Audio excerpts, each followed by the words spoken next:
Exodus 32 through Exodus 33. Now, when the people saw that Moses delayed to come down from the mountain, the people assembled around Aaron and said to him, "Come, make us a god who will go before us. For this Moses, the man who brought us up from the land of Egypt, we do not know what happened to him." Aaron said to them, "Tear off the gold rings which are in the ears of your wives, your sons, and your daughters, and bring them to me." So all the people tore off the gold rings which were in their ears, and brought them to Aaron. Then he took the gold from their hands, and fashioned it with an engraving tool, and made it into a cast metal calf. And they said, "This is your God, Israel, who brought you up from the land of Egypt." Now, when Aaron saw this, he built an altar in front of it, and Aaron made a proclamation, and said, "Tomorrow shall be a feast to the Lord." So the next day they got up early, and offered burnt offerings, and brought peace offerings, and the people sat down to eat and drink, and got up to engage in lewd behavior. Then the Lord spoke to Moses, "Go down at once, for your people, whom you brought up from the land of Egypt, have behaved corruptly.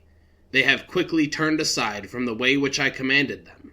They have made for themselves a cast metal calf, and have worshipped it and sacrificed to it, and said, 'This is your God, Israel, who brought you up from the land of Egypt.'"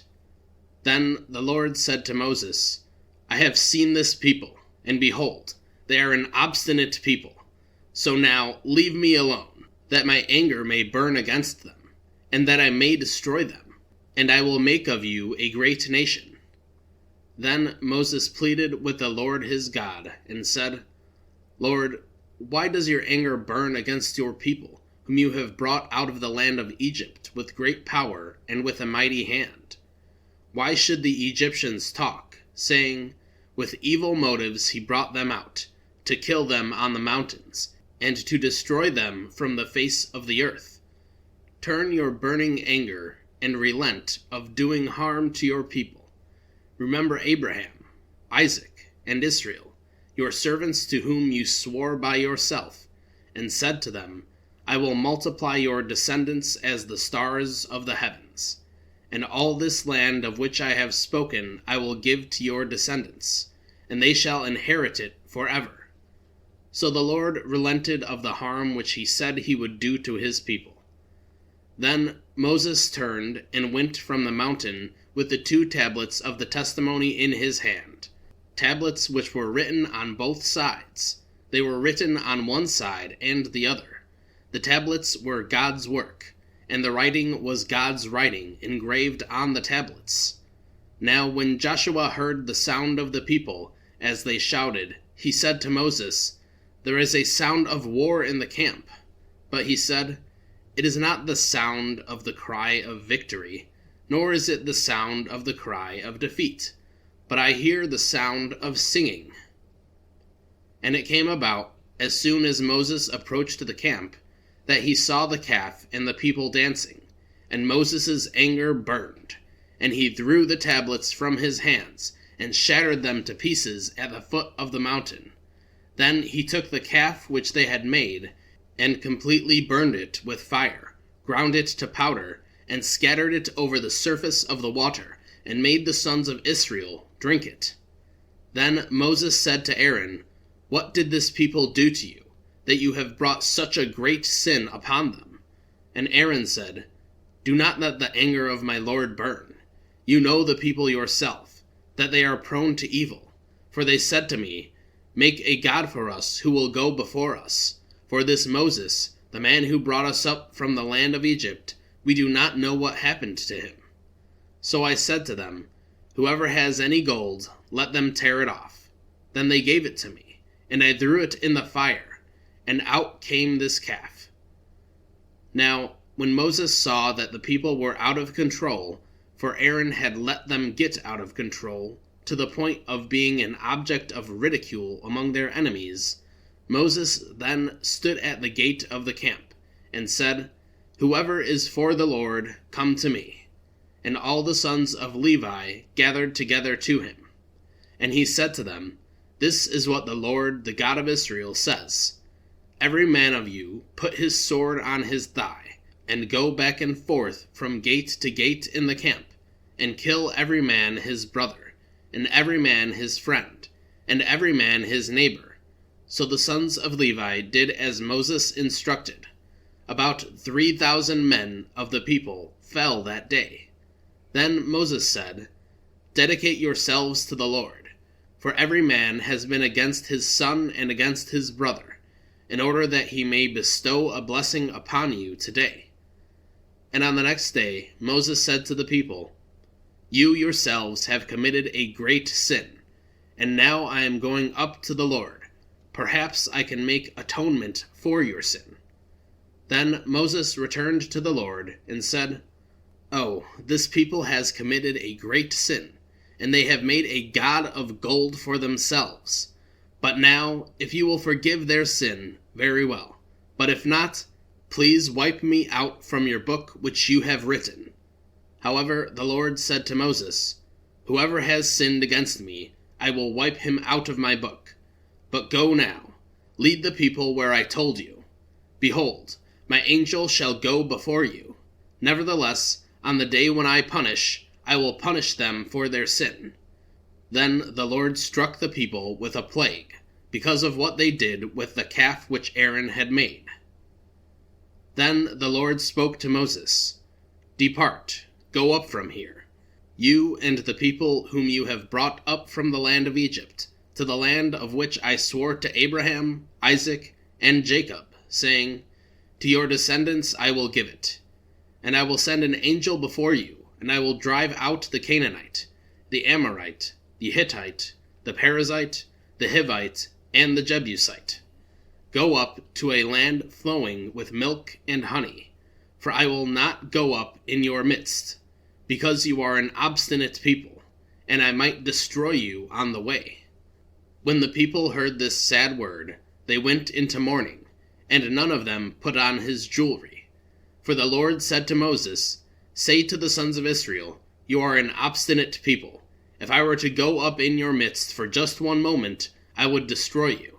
So now, take off your jewelry, that I may know what I shall do to you. So the sons of Israel stripped themselves of their jewelry from Mount Horeb onward. Now Moses used to take the tent and pitch it outside the camp, a good distance from the camp, and he called it the tent of meeting. And everyone who sought the Lord would go out to the tent of meeting which was outside the camp. And it came about, whenever Moses went out to the tent, that all the people would arise and stand, each at the entrance of his tent, and gaze after Moses until he entered the tent.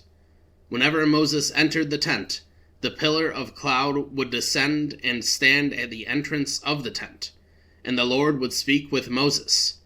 When all the people saw the pillar of cloud standing at the entrance of the tent, all the people would stand and worship, each at the entrance of his tent. So the Lord used to speak to Moses face to face, just as a man speaks to his friend. When Moses returned to the camp, his servant Joshua, the son of Nun, a young man, would not depart from the tent. Then Moses said to the Lord, See, you say to me, Bring up this people, but you yourself have not let me know whom you will send with me. Moreover, you have said, I have known you by name, and you have also found favor in my sight. Now then, if I have found favor in your sight in any way, please let me know your ways, so that I may know you, in order that I may find favor in your sight. Consider, too, that this nation is your people. And he said, My presence shall go with you, and I will give you rest. Then he said to him, If your presence does not go with us, do not lead us up from here. For how then can it be known that I have found favor in your sight, I and your people? Is it not by your going with us, so that we, I and your people, may be distinguished from all the other people who are on the face of the earth? The Lord said to Moses, I will also do this thing of which you have spoken, for you have found favor in my sight, and I have known you by name." Then Moses said, "Please, show me your glory." And he said, "I myself will make all my goodness pass before you, and will proclaim the name of the Lord before you. And I will be gracious to whom I will be gracious, and will show compassion to whom I will show compassion." He further said, "You cannot see my face, for mankind shall not see me and live." Then the Lord said, "Behold, there is a place by me, and you shall stand there on the rock. And it will come about, while my glory is passing by, that I will put you in the cleft of the rock, and cover you with my hand until I have passed by. Then I will take my hand away, and you shall see my back, but my face shall not be seen." Mark 14. Now the Passover and the festival of unleavened bread were 2 days away, and the chief priests and the scribes were seeking how to arrest him covertly and kill him, for they were saying, "Not during the festival, otherwise there will be a riot of the people." While he was in Bethany, at the home of Simon the leper, he was reclining at the table, and a woman came with an alabaster vial of very expensive perfume of pure nard. She broke the vial and poured the perfume over his head. But there were some indignantly remarking to one another, "Why has this perfume been wasted? For this perfume could have been sold for over 300 denarii, and the money given to the poor." And they were scolding her. But Jesus said, "Leave her alone. Why are you bothering her? She has done a good deed for me. For you always have the poor with you, and whenever you want, you can do good to them. But you do not always have me. She has done what she could. She has anointed my body beforehand for the burial. Truly I say to you, wherever the gospel is preached in the entire world, what this woman has done will also be told in memory of her." Then Judas Iscariot, who was one of the 12, went off to the chief priests in order to betray him to them. They were delighted when they heard this, and promised to give him money, and he began seeking how to betray him at an opportune time. On the first day of the unleavened bread, when the Passover lamb was being sacrificed, his disciples said to him, "Where do you want us to go and prepare for you to eat the Passover?" And he sent 2 of his disciples, and said to them, "Go into the city, and a man carrying a pitcher of water will meet you. Follow him, and wherever he enters, say to the owner of the house, 'The teacher says, where is my guest room, in which I may eat the Passover with my disciples?' And he himself will show you a large upstairs room, furnished and ready. Prepare for us there." The disciples left and came to the city, and found everything just as he had told them, and they prepared the Passover. When it was evening, he came with the 12, and as they were reclining at the table and eating, Jesus said, "Truly I say to you, that one of you will betray me, one who is eating with me." They began to be grieved, and said to him one by one, "Surely not I." But he said to them, "It is one of the 12, the one who dips bread with me in the bowl. For the Son of Man is going away just as it is written about him. But woe to that man by whom the Son of Man is betrayed. It would have been good for that man if he had not been born." While they were eating, he took some bread, and after blessing, he broke it, and gave it to them, and said, "Take it, this is my body." And when he had taken a cup and given thanks, he gave it to them, and they all drank from it. And he said to them, "This is my blood of the covenant, which is being poured out for many. Truly I say to you, I will not drink the fruit of the vine again until that day when I drink it, new, in the kingdom of God." And after singing a hymn, they went out to the Mount of Olives. And Jesus said to them, "You will all fall away, because it is written, I will strike the shepherd, and the sheep will be scattered. But after I am raised, I will go ahead of you to Galilee." But Peter said to him, Even if they all fall away, yet I will not. And Jesus said to him, Truly I say to you, that this very night, before a rooster crows twice, you yourself will deny me 3 times. But Peter repeatedly said, insistently, Even if I have to die with you, I will not deny you. And they were all saying the same thing as well. They came to a place called Gethsemane, and he said to his disciples, Sit here until I have prayed. And he took with him Peter, James, and John, and began to be very distressed and troubled. And he said to them, My soul is deeply grieved, to the point of death. Remain here and keep watch. And he went a little beyond them, and fell to the ground, and began praying that if it were possible, the hour might pass by him. And he was saying, Abba, Father, all things are possible for you. Remove this cup from me, yet not what I will, but what you will. And he came and found them sleeping, and said to Peter, Simon, are you asleep? Could you not keep watch for 1 hour? Keep watching and praying, so that you will not come into temptation. The spirit is willing, but the flesh is weak. And again he went away, and prayed, saying the same words. And again he came, and found them sleeping, for their eyes were heavy, and they did not know what to say in reply to him. And he came the 3rd time, and said to them, Are you still sleeping and resting? That is enough. The hour has come. Behold, the Son of Man is being betrayed into the hands of sinners. Get up, let's go. Behold, the one who is betraying me is near. And immediately, while he was still speaking, Judas, one of the 12, came up, accompanied by a crowd with swords and clubs, who were from the chief priests, the scribes, and the elders. Now he who was betraying him had given them a signal, saying, Whomever I kiss, he is the one. Arrest him, and lead him away under guard. And after coming, Judas immediately went to him, and said, Rabbi, and kissed him. And they laid hands on him, and arrested him. But one of those who stood by drew his sword, and struck the slave of the high priest, and cut off his ear. And Jesus said to them, Have you come out with swords and clubs to arrest me, as you would against a man inciting a revolt? Every day I was with you, within the temple grounds, teaching, and you did not arrest me. But this has taken place, so that the scriptures will be fulfilled. And his disciples all left him, and fled.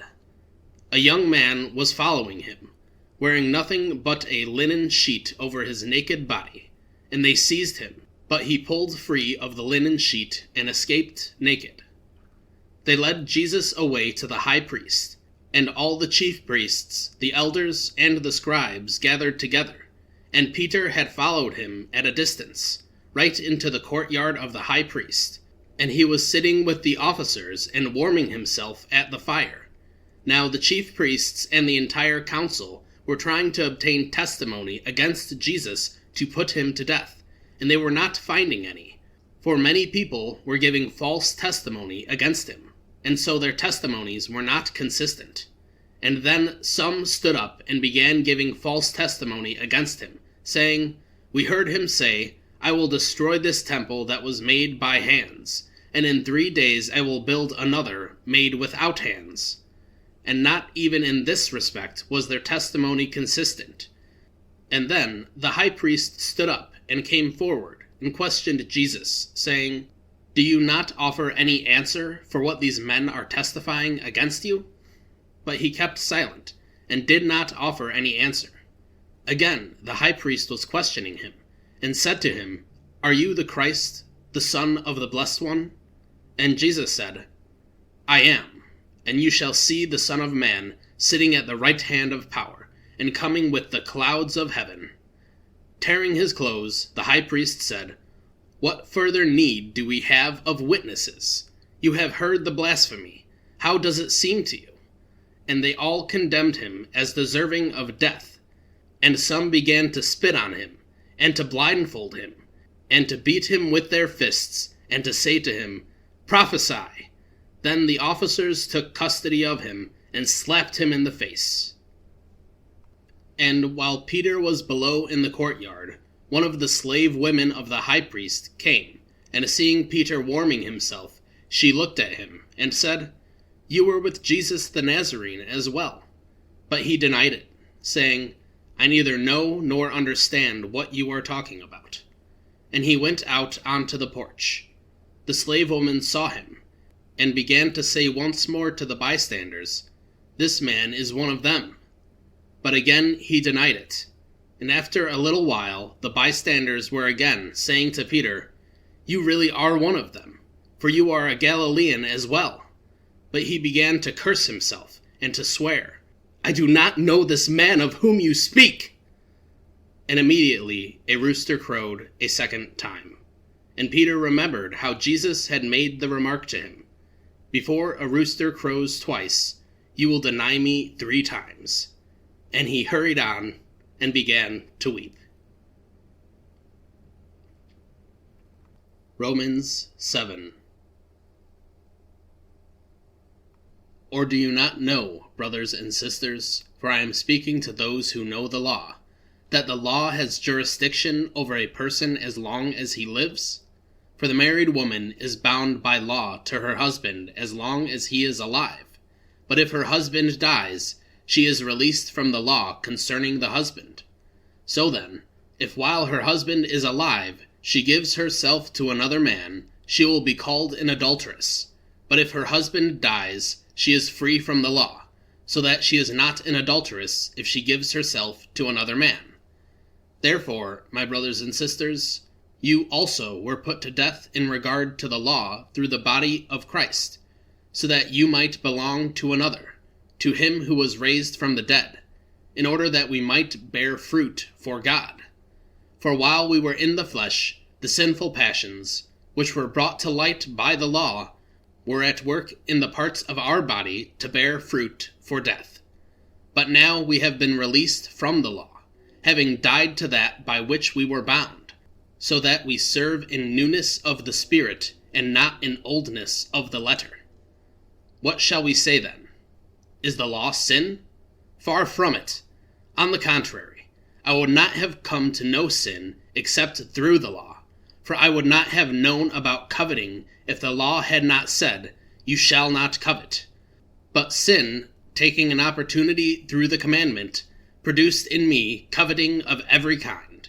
For apart from the law, sin is dead. I was once alive apart from the law. But when the commandment came, sin came to life, and I died.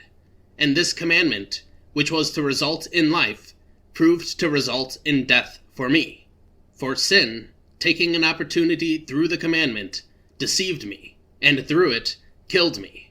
So then, the law is holy, and the commandment is holy, and righteous, and good. Therefore, did that which is good become a cause of death for me? Far from it. Rather, it was sin, in order that it might be shown to be sin by bringing about my death through that which is good, so that through the commandment sin would become utterly sinful. For we know that the law is spiritual, but I am fleshly, sold into bondage to sin. For I do not understand what I am doing, for I am not practicing what I want to do, but I do the very thing that I hate. However, if I do the very thing I do not want to do, I agree with the law, that the law is good. But now, no longer am I the one doing it, but sin that dwells in me. For I know that good does not dwell in me, that is, in my flesh. For the willing is present in me, but the doing of the good is not. For the good that I want, I do not do, but I practice the very evil that I do not want. But if I do the very thing I do not want, I am no longer the one doing it, but sin that dwells in me. I find then the principle that evil is present in me, the one who wants to do good. For I joyfully agree with the law of God in the inner person, but I see a different law in the parts of my body, waging war against the law of my mind, and making me a prisoner of the law of sin, the law which is in my body's parts. Wretched man that I am! Who will set me free from the body of this death? Thanks be to God through Jesus Christ our Lord. So then, on the one hand, I myself with my mind am serving the law of God, but on the other, with my flesh, the law of sin. Proverbs 15:12 through 22. A scoffer does not love the one who rebukes him. He will not go to the wise. A joyful heart makes a cheerful face, but when the heart is sad, the spirit is broken. The mind of the intelligent seeks knowledge, but the mouth of fools feeds on foolishness. All the days of the needy are bad, but a cheerful heart has a continual feast. Better is a little with the fear of the Lord than great treasure and turmoil with the treasure. Better is a portion of vegetables where there is love than a fattened ox served with hatred. A hot-tempered person stirs up strife, but the slow to anger calms a dispute. The way of the lazy one is like a hedge of thorns, but the path of the upright is a highway. A wise son makes a father glad, but a foolish man despises his mother. Foolishness is joy to one who lacks sense, but a person of understanding walks straight. Without consultation, plans are frustrated, but with many counselors they succeed. Psalm 33, 1 through 12. Sing for joy in the Lord, you righteous ones. Praise is becoming to the upright. Give thanks to the Lord with a lyre. Sing praises to him with a harp of 10 strings. Sing to him a new song. Play skillfully with a shout of joy. For the word of the Lord is right, and all his work is done in faithfulness. He loves righteousness and justice. The earth is full of the goodness of the Lord. By the word of the Lord the heavens were made, and by the breath of his mouth all their lights. He gathers the waters of the sea together as a heap. He puts the depths in his storehouses. Let all the earth fear the Lord. Let all the inhabitants of the world stand in awe of him. For he spoke, and it was done. He commanded, and it stood firm. The Lord nullifies the plan of nations. He frustrates the plans of people. The plan of the Lord stands forever, the plans of his heart from generation to generation. Blessed is the nation whose God is the Lord, the people he has chosen for his own inheritance.